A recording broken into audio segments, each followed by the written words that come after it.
Who was a Richard Welfare? Who did he have the Richard Bright? Richard Welfare was a bright social study teacher. He had a strong influence on Bright. तो ये पहले ये पूछ रहे हैं कि Richard A वेहरर कौन था। तो ये जो था ना, ये ई ब्राइट का सोशल स्टडी टीचर था, ठीक है। He was a teacher, SST पढ़ाने वाला।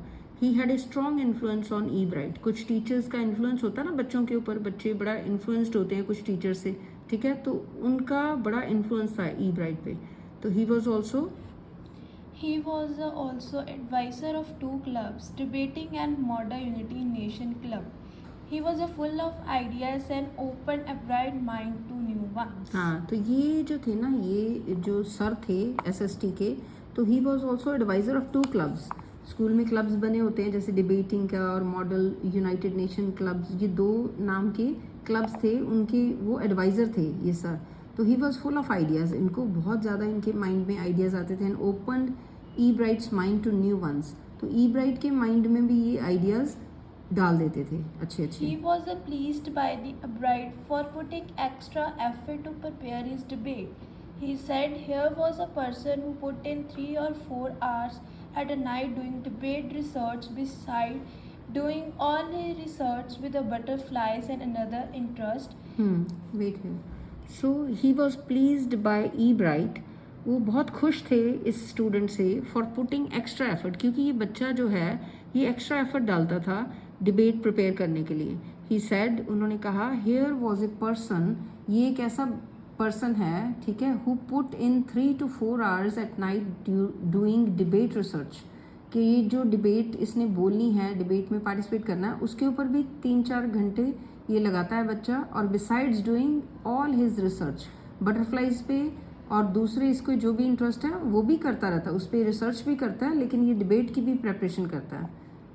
Welfare also appreciated a bright competitive spirit. He knew the caliber and the enthusiasm was a bright to excel in where he does. तो ये जो sir थे ना, ये अप्रिशिएट करते थे, ठीक है, उसकी कॉम्पिटिटिव स्पिरिट को। उसमें बहुत ज़्यादा कॉम्पिटिटिव स्पिरिट थी ई ब्राइट में। तो ये सर हमेशा ही उसको उसका कैलिबर भी उनको पता था, इसके अंदर बहुत ज़्यादा कैलिबर है और एंथुजियाज़म है, हमेशा फुल ऑफ एंथुजियाज़म है ये बच्चा, ठीक है। एक्सेल मतलब सबसे आगे निकलने की इसमें क्षमता है। In what ever he does, जो भी ये करता है बड़ी मेहनत से करता है, ठीक है। How did the golden spot of monarch butterfly lead to a bright great theory? A bright had a sharp intelligence. He had keen observations and thus won prizes in the country science fair on butterflies. तो ये क्या है कि how did golden spots, अभी पिछले भी आया था ना क्वेश्चन में कि गोल्डन स्पॉट जो मोनार्क बटरफ्लाइज पे थे, तो इसमें इसने थ्योरी कैसे ढूंढ ली उसको, उनको ऑब्जर्व करके। तो Ebright has a sharp intellect, ये बहुत ज़्यादा इंटेलिजेंट बच्चा था। ही हैड कीन ऑब्जर्वेशन, बहुत ध्यान से नोट करता था क्या हो रहा है, ठीक है।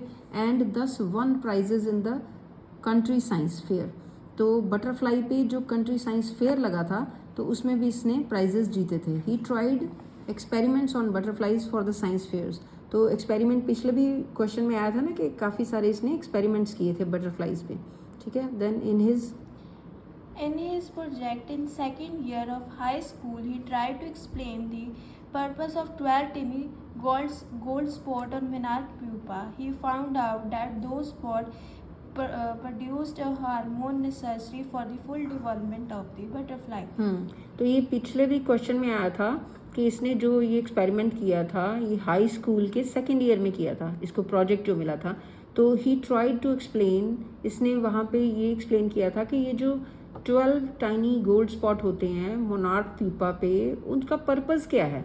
तो इसको फिर पता चला कि ये जो स्पॉट्स हैं ये हार्मोन प्रोड्यूस करते हैं जो कि फुल डेवलपमेंट ऑफ बटरफ्लाई के लिए नेसेसरी है, ज़रूरी है। He continued with the experiment even after graduation using the specific instrument of the university. फिर यूनिवर्सिटी में जो और सोफिस्टिकेटेड इंस्ट्रूमेंट्स होते हैं तो वो यूज़ करके इसने कंटिन्यू रखे अपने एक्सपेरिमेंट, जो इसका, ठीक है, इंक्लिनेशन था towards the discovery, towards science, तो इसने कंटिन्यूड रखे। जब ये यूनिवर्सिटी में भी चला गया तो वहाँ पे भी एक्सपेरिमेंट करता रहा बाय यूजिंग सोफिस्टिकेटेड इंस्ट्रूमेंट्स जो अवेलेबल होते हैं लैब्स में। While looking at the X-ray photos of the chemical structure of the hormone, he came across his new theory of cell life. ये ऑब्जर्व कर रहा था एक्सरे फोटो को, ठीक है, केमिकल स्ट्रक्चर ऑफ हार्मोन के केमिकल स्ट्रक्चर की x ray photo देख रहा था, तो इसको एक और ही थ्योरी, ये he came across with that theory, which theory of cell life, ठीक है।